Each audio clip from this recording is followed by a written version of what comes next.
mandaram para os cuidados intensivos. É uma experiência, enfim, um pouco dura para quem lá passa. Ficamos ligados a máquinas, sem a noção, enfim, do tempo. Recordo-me de uma noite em que senti quase o desespero, mal-estar, a ansiedade,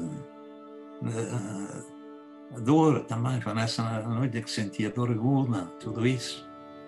E a gente sente a impotência, a incapacidade, aquela fragilidade que a gente conhece teoricamente, depois experimenta assim de uma maneira única. Parece um paradoxo, mas eu confesso que houve momentos em que não era capaz de rezar, embora sentisse que o devia fazer, mas esta contradição entre aquilo que a gente pensa e aquilo que a gente sente, porque não sente disposição.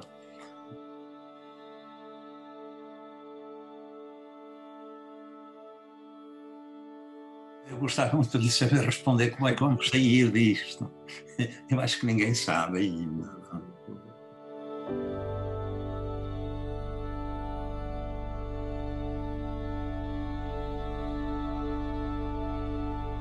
Antes de mais, eu quero saudar todos aqueles que nos seguem e, de um modo particular, as pessoas doentes, seja com a Covid ou não, e manifestar-lhes a minha proximidade, o meu afeto e também a minha oração por todos. Estou, de facto, neste tempo de pandemia, todos os dias tenho presente sempre, de modo particular, os enfermos, aqueles que sofrem a Covid e as suas consequências, os seus familiares também. E então, aqui estou para partilhar um pouco da experiência que vivi. Antes de mais, ela foi inesperada. Foi uma febre que surgiu num domingo à noite. Pensei que fosse uma gripe. Tomei ibuprofeno, mas sem grandes efeitos. De seguida pensei, pois, naturalmente fosse a Covid, embora a febre ainda andasse pelos 37, pelos 37,5, e chegou aos 38. Foi nessa altura que pensei que fosse a Covid. Imediatamente agendei então um teste que deu negativo. A temperatura continuava a subir, telefonei à médica e ela disse-me: a melhor coisa agora é ir para as urgências do hospital. E assim fui. Como qualquer outro, esperei um pouco, não muito, para ser atendido. Fui observado, auscultado, enfim, tudo aquilo que era necessário para um diagnóstico. E o diagnóstico, primeiro, foi mesmo também surpreendente. E, enfim, eu nem tomei bem consciência do que aquilo poderia significar, porque eu pensava que era um vírus qualquer que andasse por aí. Mas o diagnóstico era que fosse uma infecção sistémica, quer dizer, do organismo todo, o que poderia levar a uma septicémia e enfim, fazia ver a morte assim muito próxima. Mas mandaram para os cuidados intensivos. É uma experiência, enfim, um pouco dura para quem lá passa. Ficamos ligados a máquinas, sem a noção, enfim, do tempo, sem poder contactar logo com alguém conhecido. Enfim, e depois aquilo que nos invade, uma incerteza, uma ansiedade, porque não sabe o que é, uma ansiedade e um temor à espera de alguém que nos venha dizer alguma coisa. Bom, e depois também, quer dizer, o facto de estar ligado às máquinas, as máquinas, cada passo estão a apitar de um lado, outra do outro, a gente não consegue dormir nem descansar. Mas depois lá me vieram dizer para passar para uma enfermaria, e lá fui, sempre com aquela incerteza, com aquela ansiedade em saber qual um diagnóstico, mas a primeira semana foi só para fazer exames, análises, radiografias, ecografias, para detectar qual era o foco de onde vinha essa febre, essa temperatura. E só ao fim de uma semana é que se conseguiu chegar lá, porque sentia uma dor que nunca tinha sentido, não sentia dor nenhuma, era apenas a febre. Senti uma dor aguda no abdômen e disse à médica, e ela logo mandou fazer a ecografia, e a partir daí chegou-se então a identificar o foco, que era uma infecção no fígado. Uma surpresa completa, e sem saber os tratamentos a que havia de ser submetido, sem saber quanto tempo é que ficaria no hospital. Eu pensava que porventura uma semana bastaria, mas depois, logo no fim dessa primeira semana, me disseram que tinha de estar mais outra semana. E eu sempre com a perspectiva e o desejo e o anseio de sair do hospital e voltar a casa. Entretanto, durante esse tempo do hospital, desde que saí dos cuidados intensivos, enfim, vinham as chamadas ao telemóvel, os meus SMS, era de todo lado, não é? Eu não conseguia responder a todos, até porque nem tinha disposição para isso, a gente fica sem disposição.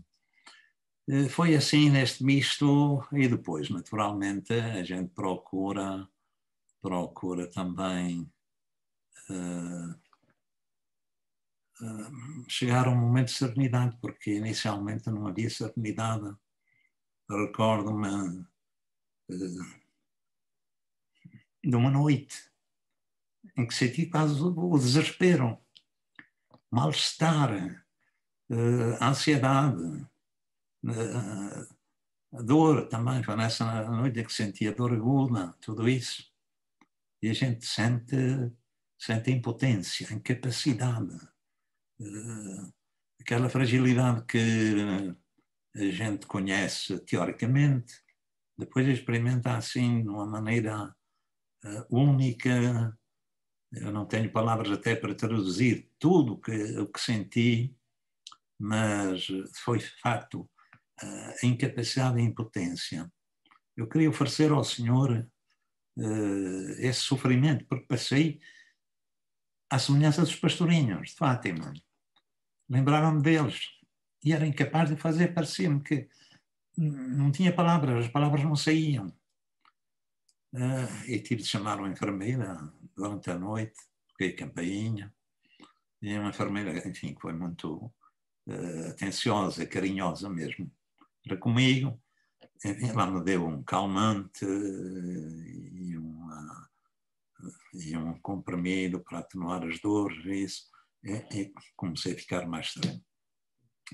Mas depois, então, de ter sido identificado o foco da infecção, comecei a ser tratado através de um antibiótico direcionado precisamente para essa doença, portanto, uma terapia específica para a doença, e comecei a sentir, então, as melhoras progressivamente, comecei a ficar sereno, já era capaz de rezar, porque, enfim, parece um paradoxo, mas eu confesso que houve momentos em que não era capaz de rezar, embora sentisse que o devia fazer, mas esta contradição entre aquilo que a gente pensa e aquilo que a gente sente, porque não sente disposição. E lembrava-me do João, quer dizer, era porventura dizer a mágoa ou gritar a mágoa diante de Deus, mas sem palavras, quer dizer, era mais um sentimento. Depois, pronto, quando serenei, quando soube do que tratado, quando estava a ser tratado já para com a terapia própria. Então, depois retomei assim, o ritmo da oração que tinha comigo o iPad, que me proporcionava também rezar a liturgia das horas, e até fui depois privilegiado, de certo sentido, porque deram-me um quarto particular onde eu podia, juntamente com o capelão, a quem estou muito grato, onde podia celebrar a Eucaristia. E era um momento assim intenso esse da celebração da Eucaristia. Aliás, antes de ir para o quarto, o capelão ia lá levar uma Santa Comunhão. E depois de 2 semanas, estava sempre à espera que me dessem alta, mas lá chegou uma equipa médica a quem eu, de facto, também agradeço, e já tive oportunidade de agradecer pessoalmente a cada um, uma equipa médica que me rodeou de cuidados e que depois me explicou, enfim, tudo o que se passava a respeito da doença, e disseram-me se vai sair, mas vai ficar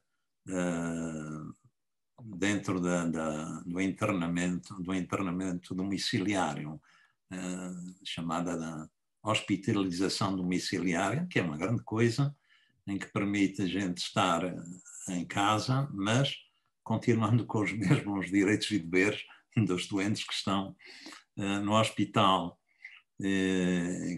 tendo também aqui uma cuidadora, um cuidador, neste caso foi uma cuidadora, foi uma das irmãs religiosas que estão aqui em casa, enfim, para medir a tensão 3 vezes ao dia, para cuidar, enfim, da medicação, que era...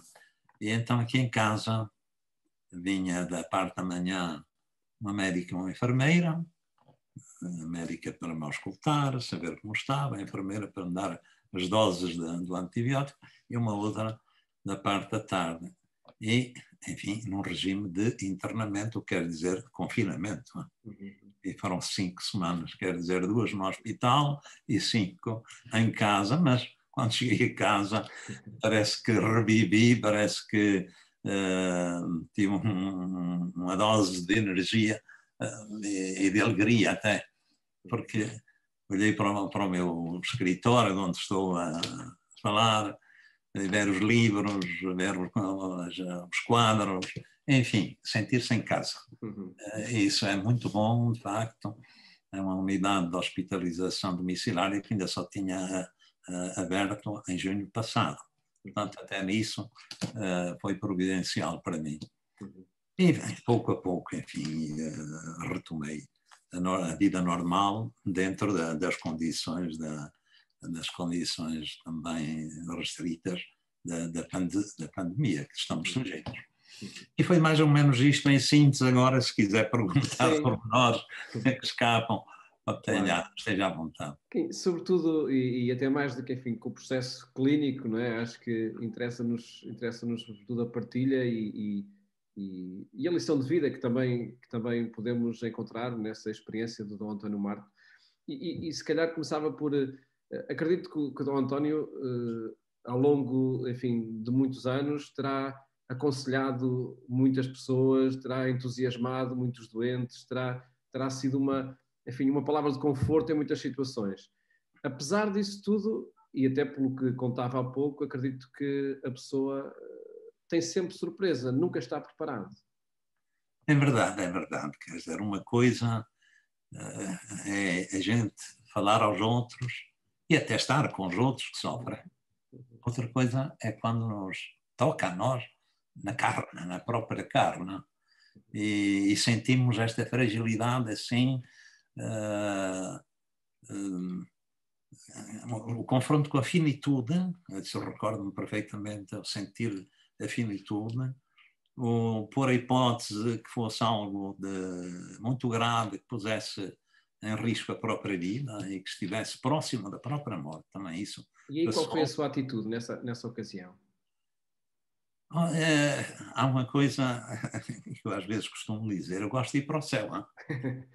É verdade. Eu, quando penso no céu, penso de facto com gosto de ir para lá, para junto de Deus. Acho que vai ser uma surpresa muito bela, muito grande. Mas parecia-me que ainda que eu gostava de estar mais algum tempo por aqui e com os outros. Mas pronto, de facto encomendava-me ao Senhor, como se fosse possível. E então, quer, enfim, olhando para o passado, numa atitude, enfim, até de arrependimento e ao mesmo tempo também de confiança, de entrega ao Senhor. E havia uma coisa também que me confortava muito, era que eu sentia-me rodeado com as mensagens que recebi, os telefonemas que atendi, eu senti-me rodeado de uma comunidade, chamamos-lhe assim, embora não os desse, mas é de facto uma verdadeira comunidade de oração e de afeto, quer da diocese, quer do país inteiro, que eu ficava admirado, e até de fora, do estrangeiro também. Vinham mails do estrangeiro, de Espanha, França e Itália. E Brasil também, meio no Brasil, em que dizia assim, mandei celebrar uma missa pela sua saúde. Quer dizer, a gente sente conforto também, aquele conforto, a proximidade, o afeto e da oração das pessoas também. Mas isto vinha a propósito de dizer, pois, que uma coisa é estar com os outros. Eu estive nas visitas pastorais, um dos momentos que integravam a visita pastoral era sempre o encontro com os doentes e a celebração da Santa Unção. Eu procurava fazer num modo afetuoso, de proximidade, de afeto, de ternura, que as pessoas sentissem a ternura de Deus neste sacramento. E então também, agora me estou a recordar, também recebi o sacramento da Santa Unção, nesse sentido.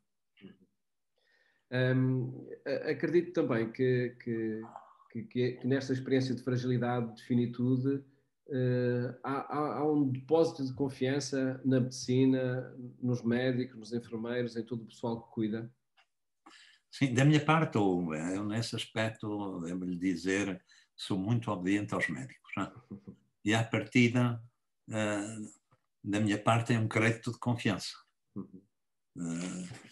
Sabendo bem que os médicos, sobretudo aqui no Hospital de Leiria, são pessoas cheias de competência.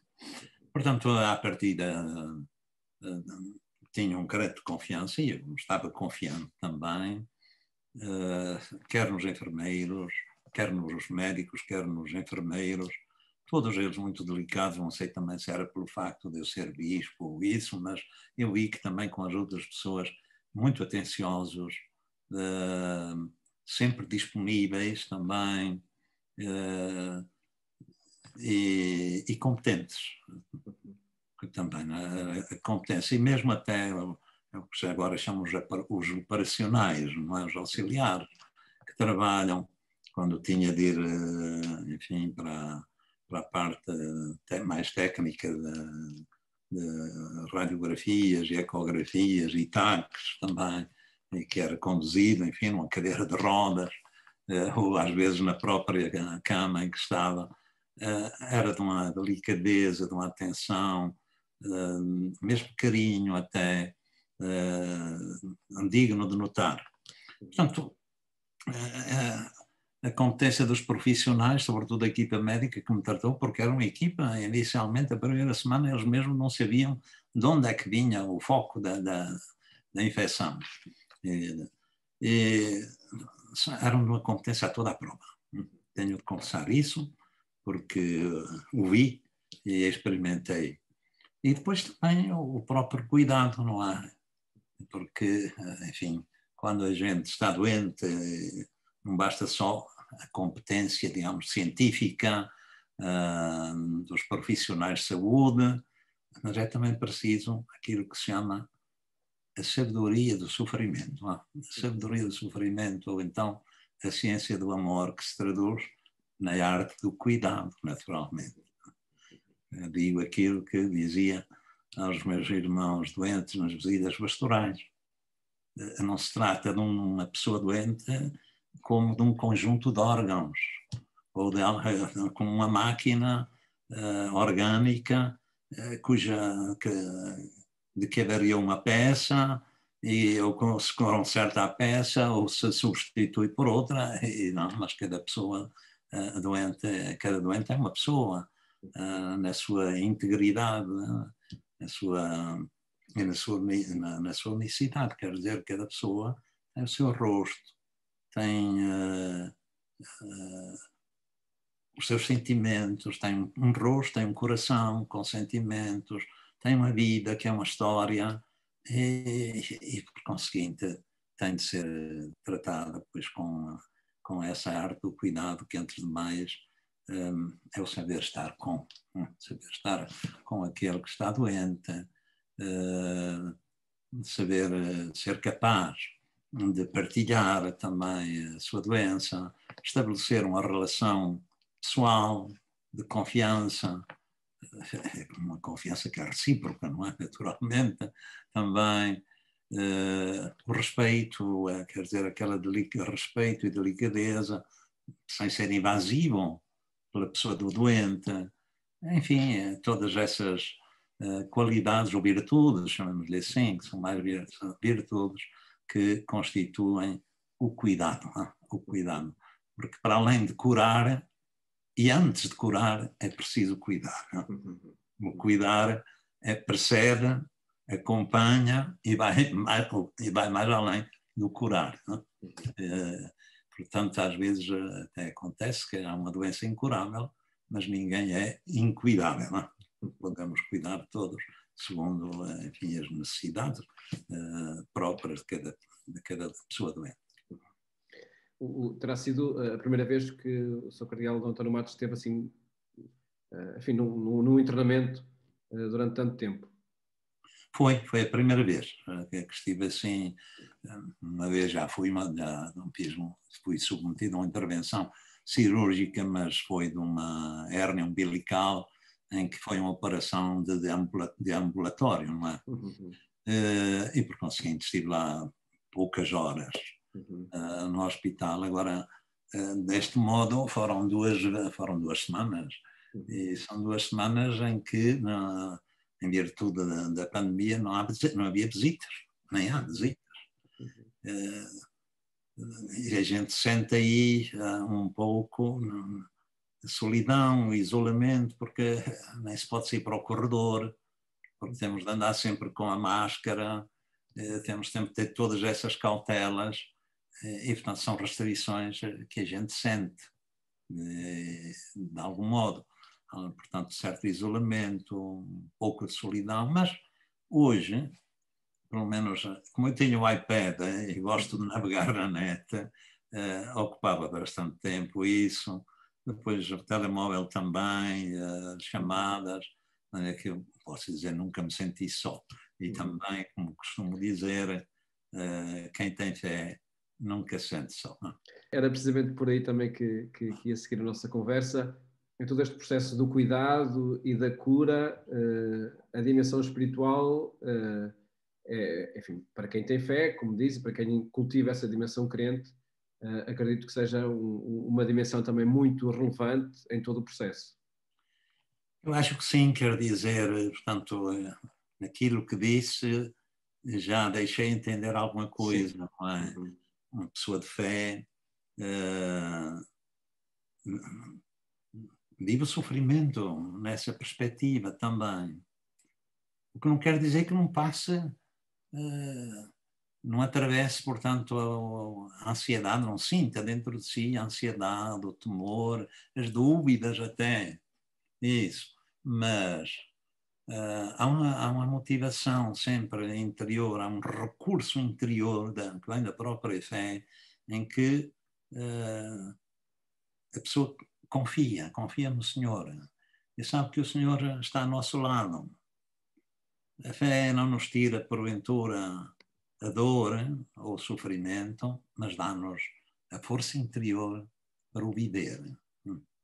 Para o viver em união com com o Senhor, e procurava fazer isso, como disse inicialmente, quando foi em alguns momentos mais duros, do ponto de vista físico e psicológico, não é? Porventura não era capaz. Já disse, a gente sente também a impotência e a incapacidade mesmo aí, embora sempre sem perder a fé. Mas depois eu lembrava-me, por exemplo, lembrava-me do exemplo dos pastorinhos, em que eles ofereciam o próprio sofrimento e sofreram muito mais do que eu nesse aspecto, com a pneumónica. E lembrava-me de pessoas que eu encontrei nas visitas pastorais, homens e mulheres, simples, com aquela fé simples do nosso povo, que diz coisas que lhe vão dentro do coração. E há uma frase que eu ouvi várias vezes, de pessoas que às vezes estavam sós durante o dia, a família trabalhava, e eu, enfim, procurava então estar sozinho e diziam-me assim: ó, Sr. Bispo, eu nunca estou só, Deus está sempre comigo. Isso é uma maneira simples, mas profunda e bela de dizer como é que a gente pode viver sofrimento também à luz da fé, com a espiritualidade. A espiritualidade quer dizer que a gente tem que ter uma inspiração, uma motivação interior. E neste caso da fé, quer para viver aquilo que chamamos de evangelho de sofrimento, que foi anunciado numa frase simples, mas lapidar do Papa São João Paulo II, naquela encíclica que ele escreveu sobre o sofrimento. Então fala do evangelho de sofrimento e diz que consiste em ajudar aqueles que sofrem e em ajudar com o próprio sofrimento. Portanto, ajudar aqueles que sofrem, como já disse, quer com a cultura do cuidado, não é? O cuidado, que abrange todas aquelas dimensões que falamos, quer também ajudar com o nosso sofrimento. O nosso sofrimento pode ajudar, enfim, de duas maneiras. Ajuda os outros a confrontar-se com o sofrimento do outro e a interrogar-se e a partilhá-lo também. E por isso também faz bem. Porque é um ato de amor, de caridade também. E também unir o próprio sofrimento com Cristo. Cristo não veio fazer uma teoria sobre o sofrimento, nem veio tirar, veio assumi-lo e dar-lhe um sentido, de dizer que não é a última palavra, que o sofrimento faz parte da vida, como a própria morte faz parte da vida. E, portanto, nós temos de assumir isso com a fé que não deixa de ser vivida humanamente. Quer dizer, com mesmo os nossos limites humanos, mas são sempre animados pela fé. E, portanto, associar-se a esse sofrimento pela redenção do mundo. E por aqueles que, porventura, também mais precisam da nossa oração. A oração que é sofrimento e o sofrimento que é oração também. Ouvindo o testemunho de António Marto, desde que iniciámos esta conversa, confesso que várias vezes me lembrei dessas palavras de Cristo levantado na cruz, quando experimentou a finitude no seu extremo. Essa é a experiência. Sim, é a experiência da finitude, como o próprio Cristo, antes ainda de chegar à cruz, mas já quase lá perto dela, na paixão diz: Pai, afastai de mim este cálice, se é possível afastai de mim este cálice, mas faça-se a tua vontade, não a minha. Mas a gente vive o mistério da vida. É um mistério da vida, a vida é um mistério. Quer dizer, portanto, só de facto este mistério que se vai que vamos decifrando, que vamos lendo e que vamos vivendo depois à luz da fé. E depois, meu Deus, porque me abandonaste, que, enfim, era o início de um salmo, e quem dizia o início, né, significa dizer o salmo todo, começa exatamente por essa experiência. Meu Deus, porque me abandonaste, é a sensação de um abandono, mas depois se termina num ato de confiança, de quem se entrega a Deus mesmo quando passa o túnel da escuridão da noite. São as noites escuras da vida e da fé, quem passa por elas. Enfim, eu acho que valeu a pena, agora que já estou completamente restabelecido, já depois disso, estou submetido a uma vigilância periódica, naturalmente, para que não se repita outra vez, como me disse um médico, mas já tive a ocasião de fazer outros exames para confirmar que está tudo bem. E acredito, Dom António Marte, que é, enfim, nessa interpretação que faz também do que aconteceu nas últimas semanas, há meses, não é? Que encara também o que o mundo está a viver, uma pandemia global, claro que afeta a uns mais do que outros, mesmo afetando todos, há quem sofra mais, quem passe de facto pelo contágio do vírus e sofra ligado a uma máquina, como há pouco dizia. E a atitude que sugere, a partir da sua experiência, é essa mesmo. Reflete, de um modo individual, pessoal, aquilo que se passa a nível global da pandemia. A pandemia veio revelar a todos a nossa fragilidade, a nossa vulnerabilidade, que muitas vezes esquecemos. Sobretudo porque nos habituamos a ver, a olhar mais os progressos da ciência e da técnica. E pensávamos, pois, que tudo se resolveria sempre e em pouco tempo. E afinal, damos-nos conta que todos estamos sujeitos a este vírus. O vírus não tem barreiras, nem muros, atravessa tudo e, por isso, de uma maneira mais inesperada, pode atingir cada uma de nós. Por conseguinte, faz-nos tomar consciência desta fragilidade, vulnerabilidade, que, por sua vez, levantam também a questão do sentido da vida.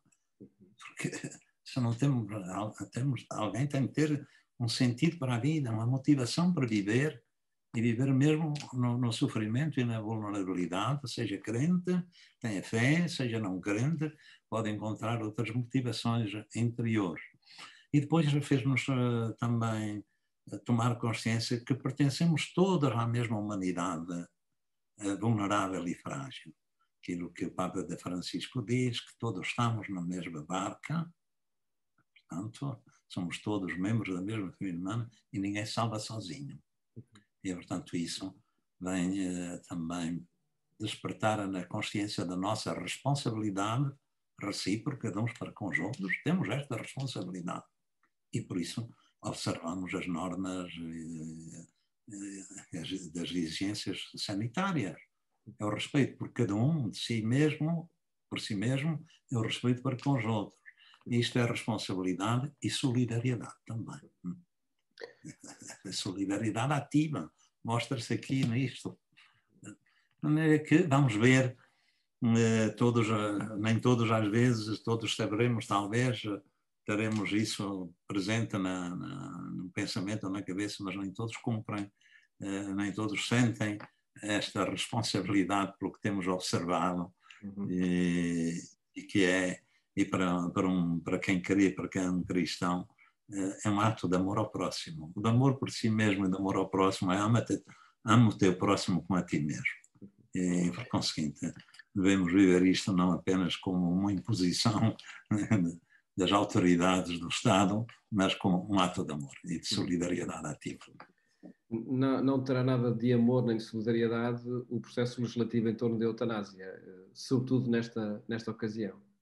Sim, de facto eu tenho de confessar, fiquei muito triste, e mais triste ainda, muito triste porque acho que a eutanásia não é a solução a oferecer a quem sofre, e a quem sofre mesmo em estado terminal. Existem para isso os chamados cuidados, cá temos os cuidados paliativos, para oferecer a melhor qualidade de vida às pessoas que sofrem doenças porventura incuráveis, e isto hoje e ainda não se fez. Este seria o primeiro trabalho a fazer, antes de tudo o resto. Isso não se fez, nem se manifesta grande interesse em fazê-lo chegar a cada um. Eu li há dias um testemunho de um colega, enfim, canceroso, e que anda a lutar há 4 ou 5 anos com essa doença, e disse, bom, espero que quando eu tiver necessidade dos cuidados paliativos, que me ofereçam também essa oportunidade que me estão a oferecer agora para a eutanásia. Não?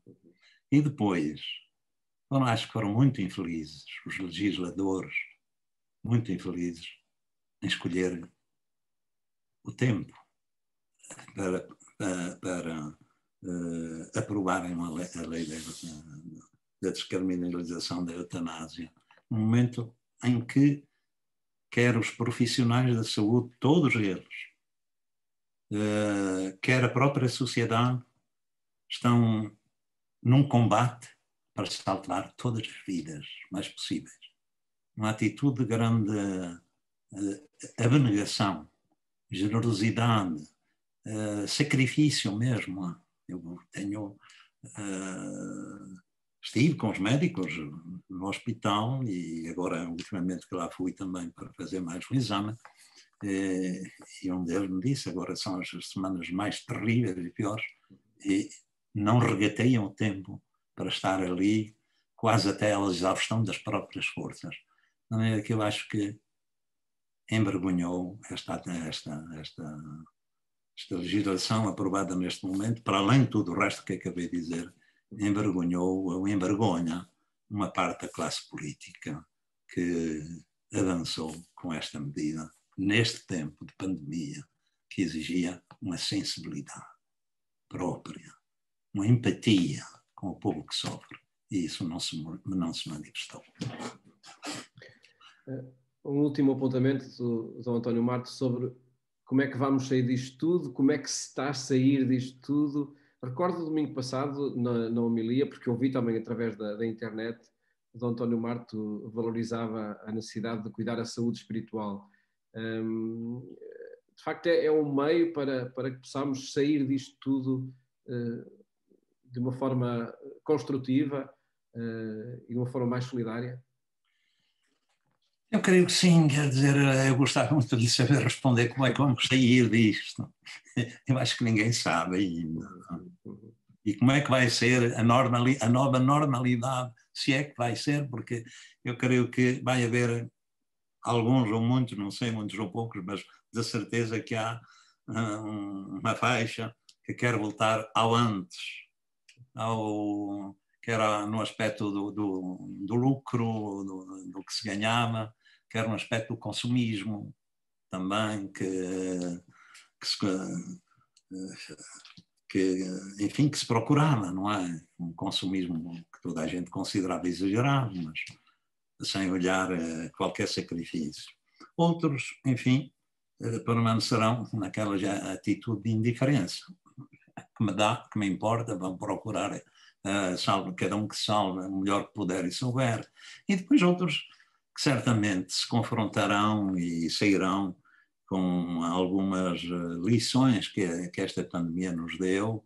Uma delas é a cultura do cuidado recíproco de uns pelos outros, nunca mais esquecer isso, em que nos sentimos responsáveis uns pelos outros e chamados a cuidar uns dos outros, com esta certeza de que ninguém se salva sozinho. Isto poderia ser, aliás, foi o título da mensagem do Papa para o Dia da Paz, a cultura do cuidado como caminho para a paz. Como caminho à paz aqui entendida no sentido da harmonia entre todos e da busca da felicidade possível entre todos, uma sociedade harmoniosa e mais fraterna e mais feliz. E a solidariedade, essa solidariedade ativa, porque vamos viver as consequências da pandemia, não é só o aspecto da saúde física, vai ser o aspecto da saúde psíquica, da saúde mental, que afeta muita gente, mas vão ser também as terríveis consequências no campo económico e social, enfim, do desemprego, por exemplo, que vai atingir famílias, etc. E, portanto, isso vai exigir uma grande atenção, uma saúde espiritual. A saúde espiritual que é precisa neste momento, porque sem saúde espiritual, aquelas motivações, aquelas inspiração interior e da própria fé,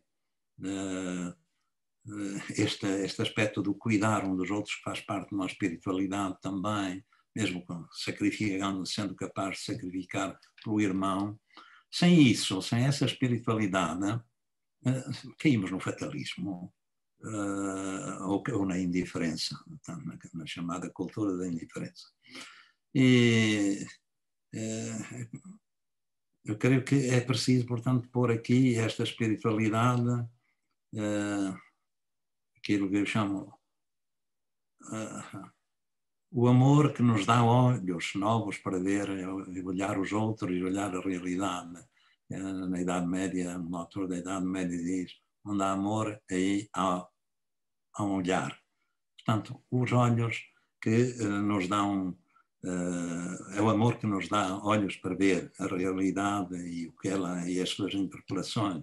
Um coração para ser sensível ao outro. Uma inteligência também para sermos criativos de cuidados, criativos de terapias, de soluções que serão necessárias mesmo no campo da vida económica e social, e mãos para dar as mãos uns aos outros em solidariedade e para nos ajudar uns aos outros. Agradeço muito, Dr. António Marte, esta partilha e que terminou com estas sugestões, com estas indicações tão sugestivas para como podemos de facto sair disto de forma diferente, de forma mais solidária, como dizia. Votos com muita saúde. Obrigado também para si, bom trabalho também. Muito obrigado.